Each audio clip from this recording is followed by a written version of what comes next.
Hi guys, and welcome to what I hope is a new feature for the channel. I'm hoping to kick it off. It's cars and their owners. Now I actually do this on my website. I write articles about interesting cars such as this. I'm with Arthur today, and I'm going to be shooting a video with his 1956 Chevrolet Bel Air. And I must say, Arthur, it looks absolutely fantastic. So let's jump in and go for a quick drive. Ooh, that sounds good. That sounds good. Marvellous. And it's just so big in here. Arthur said earlier that you can seat 6 in here. Because it's such an old car, there's no seat belts. It actually feels quite liberating actually. There we are. And we are away. So tell me a bit about this car. How long have you owned it? Why did you buy it? And yeah, just generally about it. Well, being into the 1950s scene, I've always wanted an American classic. Yeah. The Tri-5 Chevys, 55, 6 and 7. Yeah. Was the iconic car to have.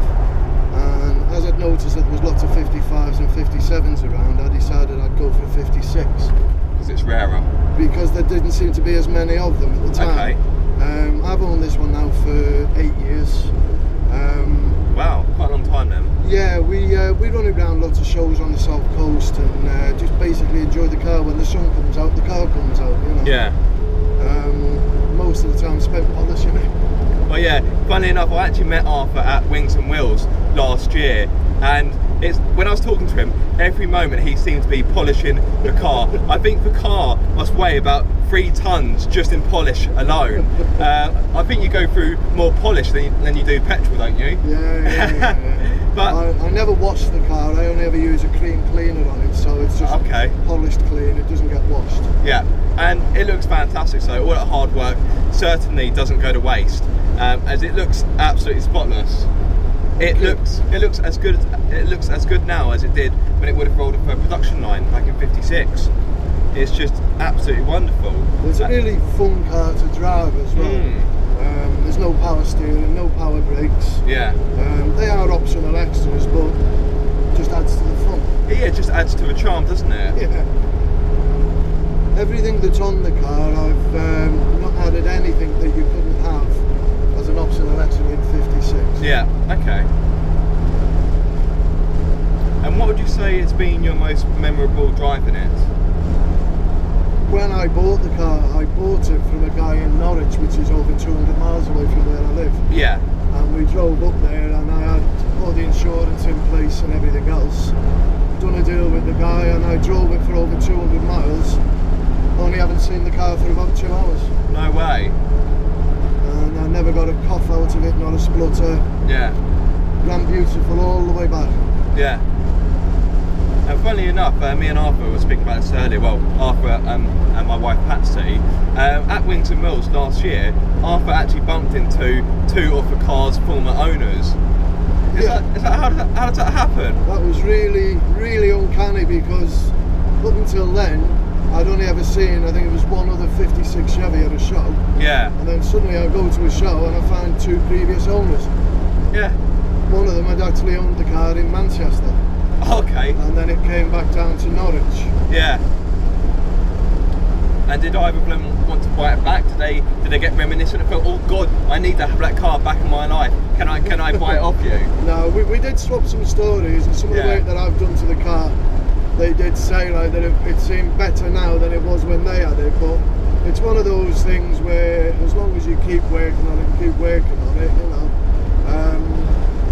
you just keep improving. So what do you like most about this car? There's too many things to list really. I mean, even though it's my own car, I can't help but think it just looks absolutely stunning. Yeah. You know, it's fun to drive. It's the first American car I've ever had, so I will never ever get rid of it. There's only 2 ways I'll get rid of it: is if I get to a point where I can't drive it anymore. Yeah. Or when I pop my clogs. Yeah. And that's the only way the car will leave my possession. And what don't you like about the car? What do you like least, if there is anything? There's nothing. Nothing at all? There's absolutely nothing, no. I mean, it's got some little battle scars in there, but it's because it's driven I go to an awful lot of shows, and there's people turn up at shows and they put their car on a trailer, and this car gets driven everywhere it goes. So what sort of performance has it got? I'm assuming it's got a V8 engine. It's got a 4.5, well it's a 4.343, so it's 4.5 litre V8. Yeah. It's a 265 small block Chevy. It's got an original Power Glide box behind it, which is only a 2-speed box, but it's got an awful lot of torque in it. Okay. Really, really sort of powerful as it pulls away. It's got a kickdown, so it will sort of run off quickly if you want it to. But a car like this, I don't want to run it quick and everything else. So I just enjoy it. No, it's not really made for that. It's made for cruising, really, isn't it? Let's be honest. Well, with the way the car was built, you've got like, it's like very soft suspension, so it wallows a lot and it tends to drift, and you know, so like I say, it's an actual fun car to drive. But yeah, it's not made for going around Brands Hatch, is it? Although it has been around Brands Hatch, hasn't it? It has, yeah. So this car has actually been driven by Tiff Nadell, has it not? So, so if you want to give us a little story about that. Well, when I bought the car, the guy who I bought the car from had been given all the history with the car, so there's about 25 years worth of history with the car. That's a lot. And it's all documented. Yeah. And part of it is photographs of Tiff Nadell at Brands Hatch taking the car around Brands Hatch. Yeah. So yeah, it's done the trip. Yeah. It's been used in film work, which is all documented. I don't know what programs or films it was in, but that's all been documented with photographs. With the history as well, I've actually got bills of sale for oil changes in Texas and California. No way. The original tags, because in the States they didn't have a tax disc, they had like a little metal tag. Yeah. And I've got some of the original tags from when it was on the road out in the States when it lived over there. So when did it come to the UK? I think it was around 1990 it came to the UK. Oh, okay. I thought it would have been much earlier. No, I think it was around 1990. Okay. So it's been in the country for quite some time. Yeah. But as I say, I've just recently put some more additives on the car, all optional extras from 56. Things like the sun visor on the outside, the fender beds, bits of, just little tiddly bits to make it look that little bit sharper, you know. Yeah. Make it look a bit different. You've got to make it your own car. Well, I must say, I really love this dash. It's so retro and it's so of its time, isn't it? Yeah. It looks fantastic. You just take one look at it, and you know straight away it's 50s. Well, they built the cars in 3 models. There was a 150, a 210, and a Bel Air. Yeah. And the Bel Air being the top of the range, and that's why you've got like the polished dash. Yeah. On the 150 and the 210, it got less and less. Yeah. Like you might not get a clock, or a glove box, or a cigarette lighter. In this came as standard with the cigarette lighter and all the bits and bobs. That's just an absolutely wonderful car. Oh, it's so much fun to drive. Yeah. Any excuse to get it out. If the sun comes out, I'll just ask the kids if they want ice cream, and off we go. You know. Sunshine, get the car out, go for ice cream. It's great. Yeah. And it's quite strange because so comfortable you can as well. pull in places, and the amount of attention you get with a car like this. Oh yeah, understandably. I have people at petrol stations wanting to have photographs taken. Yeah. You know. And do you like that, or it doesn't bother me if people appreciate the car? Then I think that's fantastic, because if I put an awful lot of time and effort into keeping the car in this condition, it's nice that people recognise that, you know. Yeah. And it's, even though it's my car, I still look at it and think it's a stunning car. And you know, if people want to come along and have a look at it and enjoy it, then I don't see any harm in that, you know. Yeah, and that's a good thing. Because like I said earlier, sometimes people can be really precious about their cars and be like, no, I don't want you taking photos of it. And you think, well, what's the point of having it then? Well, I've actually come across people who will charge you to have photographs taken with their car.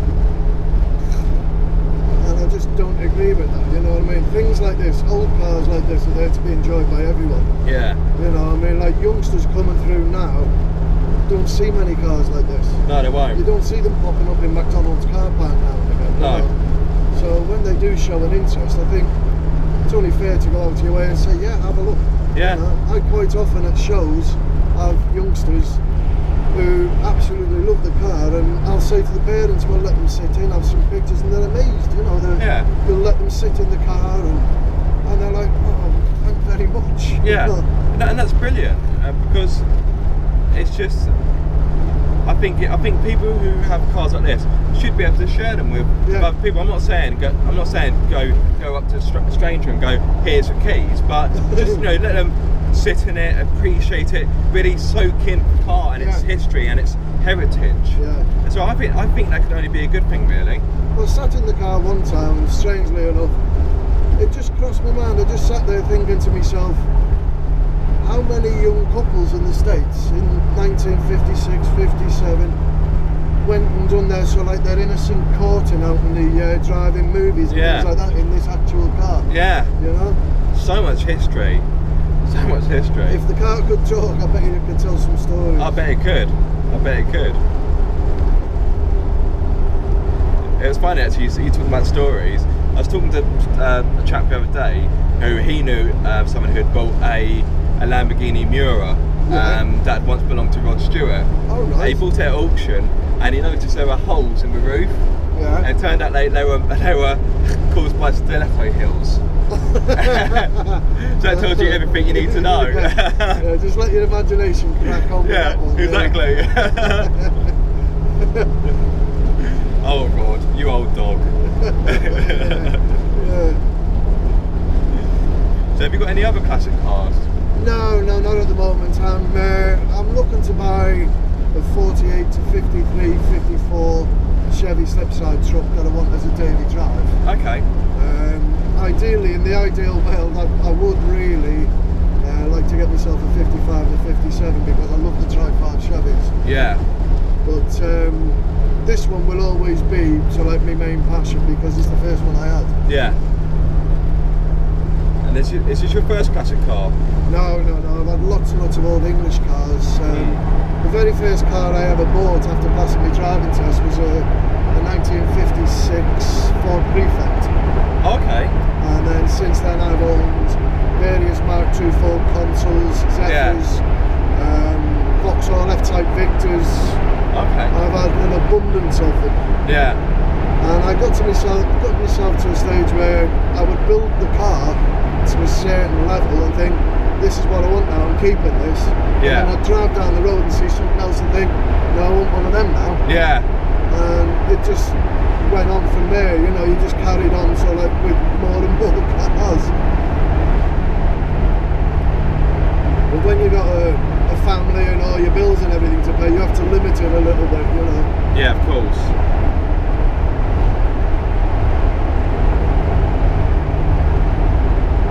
So in which case, what made you thought, no, I've had enough of British cars, I want to go to America and I want to go stateside? Well, I'd always wanted an American car, but couldn't really afford one and couldn't really find what I really wanted, Yeah. When we decided on something like a 56, I looked at a couple of different ones, and I went all the way to Essex to look at one that was supposed to have been absolutely superb. But when I got there, it was an absolute mess. Yeah. And then I spotted this one, and I was in contact with the guy over the phone, and it worked out there was only two bidders in the end, me and this other guy. Yeah. And luckily I won on it. They're quick then. Yeah. And I drove up there and just. Oh my God. Went up there with a bag full of cash. That's a Carrera GT there.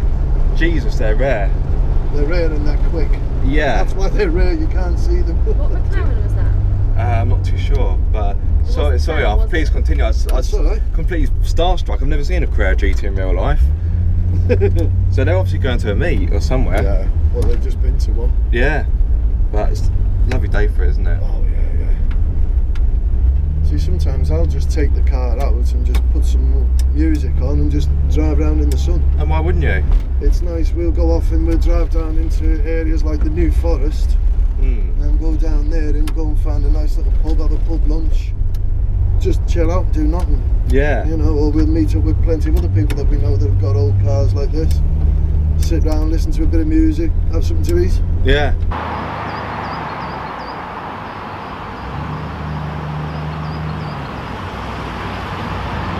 Well, we reckon it's coffee time. Oh, I don't know about coffee. I think I'd quite like an ice cream. It's a lovely day. Was it 22 degrees today? Yes, we are hot. I done some investigation. Yeah. And I showed up. Oh no, I can't. My phone's dead. Last time I checked, we were 22 degrees. Yeah. Barcelona was 18. There we are. In your face, Barcelona. Italy was 20. In your face, Italy. Corfu was 21. In your face, Corfu. And that was about it. So we are hotter than the main 3 holiday destinations this time of year. There we are. And what a glorious day it is. I must say, it's quite weird being on the right hand side of a car by being a passenger. I just want to be doing that. It does feel a bit strange, Yeah. doesn't it? Yeah. It's weird for me being a passenger, but behind where naturally the driver would be. Because I don't know. It feels really odd, but naturally I'm got in this side, so. Another thing I've noticed with a car like this, and I've got mates who've got cars like these, and it seems to be the norm, the standard thing, that you can't drive them with the window shut. You must have the window open. Why is that? all Just the time. because I don't you've got to know. lean out? Yeah, it's just the way it is. It just feels doesn't feel natural. right if the windows are closed, you know? Yeah.